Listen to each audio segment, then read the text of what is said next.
ரதி அக்கா அடுப்படியில் இன்னைக்கு அக்கா கற்பூரவள்ளி இலையில பஜ்ஜி செய்ய போகிறேன். அக்கா எப்படி செய்கிறேன் வாங்க இப்போ செய்வோம். இது அக்கா வீட்டிலேயே உள்ள கற்பூரவள்ளி இலையை பறிச்சுட்டு நல்லா கழுவி வச்சுருக்கேன். இது ரொம்ப நல்லதுப்பா, சளிக்கு, குழந்தைங்களுக்கு பெரியவங்களுக்கெல்லாம் சளிக்கு ரொம்ப நல்லது. அதனால் அக்கா இன்னைக்கு இதில் பஜ்ஜி போட்டு சாப்பிட்லான்னு யோசிச்சு எல்லாங்க எடுத்து வச்சுருக்கிறேன். இதுக்கு என்ன தேவைன்னு பாருங்கள். அந்த இலையை நல்லா பறிச்சுட்டு நல்லா கழுவி வாஷ் பண்ணி வச்சுக்கோங்க. இதில் கொஞ்சம் கடலை மாவு போட்டிருக்கேன், ஒரு 2 கப் அளவுக்கு இருக்குது. இது ஒரு 2 ஸ்பூனு கார்ன்ஃப்ளவர் மாவு, ஒரு அரை ஸ்பூன் மிளகாத்தூள், இது கொஞ்சோண்டு ஒரு 1/4 ஸ்பூன்னு வச்சுருக்கிறேன். இது ஆப்ப சோடா மாவு, அப்படின்னா சமையல் சோடா மாவு. இதுக்கு நீங்கள் என்ன சொல்லுவீங்கன்னு தெரியாது, கமெண்டில் சொல்லுங்கள். இது சால்ட்டு, அவ்வளோதான் இதுக்கு தேவை. கொஞ்சோண்டு பெருங்காய பொடி போட்டுக்கலாம், பெருங்காயத்தூள் கொஞ்சமாக போதும், அவ்வளோதான். தண்ணி ஊற்றி நல்லா பிசைஞ்சிக்கலாம். இப்போ இந்த அளவுக்கு கெட்டியாக கரைச்சி வச்சுக்கோங்கப்பா, பஜ்ஜி கரைக்கிற மாதிரியே கரைச்சி வச்சுக்கோங்க, போதும். அக்கா நான் கரைச்சிட்டேன். இப்போ ஆயில் காய வச்சுட்டேன். இதெல்லாம் 1 மினிட் தான், 1 மினிட்ல ஈவினிங் ஸ்நாக்ஸ் ரெடி பண்ணிடலாம். கற்பூரவள்ளி இலை பஜ்ஜி ரெடி பண்ணிட்டு காஃபி சாப்பிட்றலாம். எண்ணெய் காஞ்சிருச்சு, இப்போ நம்ம முக்கிய போடுவோம். இப்போ எண்ணெய் காஞ்சிருச்சுப்பா, பஜ்ஜி அப்படியே முக்கிய போடுவோம். இது உங்களுக்கு சளிக்கு நல்லது, குழந்தைங்களுக்கு கொடுக்கலாம்.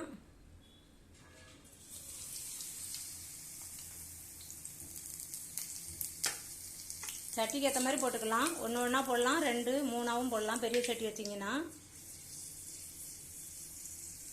ரொம்ப டேஸ்டியாகவும் இருக்கும்பா. அக்கா இதுக்கு முன்னாடி செஞ்சு பார்த்துருக்கேன், அடிக்கடி செய்வேன். எங்கள் வீட்டில் அந்த செடி இருக்கிறதுனால இலை கொஞ்சம் பெருசாகும் போது அடிக்கடி செஞ்சுருவேன். இப்போ வெந்துருச்சு, எடுத்துடலாம். அதுக்கு மேலே வெந்தால் நல்லாவும் இருக்காது, மேல் மாவு வேகணும், அவ்வளோதான். அந்த இலையோடு சேர்த்து சாப்பிடும்போது அப்படி அந்த கற்பூரம், அந்த ஓமம் ஸ்மெல்லு இதெல்லாம் இருக்கவே இருக்காது. பஜ்ஜி செய்கிறதுனால பஜ்ஜா செஞ்சு குழந்தைங்களுக்கு கொடுங்க, ரொம்ப நல்லது.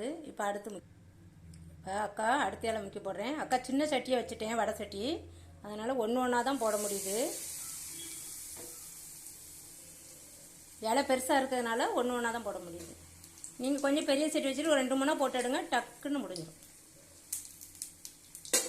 இப்போ இன்னொன்று கூட முக்கி போட்டுக்கலாம்.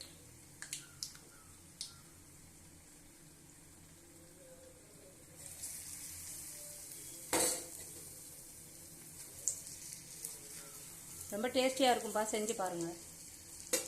இதை அடுத்து எடுத்துருவோம். ரெடிப்பா, 1 மினிட்ல கற்பூரவள்ளி இலை பஜ்ஜி ரெடி. இங்கே இது அக்கா அன்னைக்கு சட்னி வைக்கல, சாம்பார், காஃபிக்கு இந்த பஜ்ஜியும் சாம்பார் ரொம்ப சூப்பராக இருக்கும், எங்களுக்கு பிடிக்கும். அதனால் சாம்பார் தான் வச்சு எடுத்திருக்கேன். இது மாதிரி செஞ்சு சாப்பிட்டு பாருங்கள், ரொம்ப சூப்பராக இருக்கும். அது ஒன்றும் க்ரீனிஸாக அது வித்தியாசமாக தெரியாதுப்பா, ரொம்ப ரொம்ப சூப்பராக இருக்கும். செஞ்சு பார்த்துட்டு அக்கா சொல்லுங்கள்.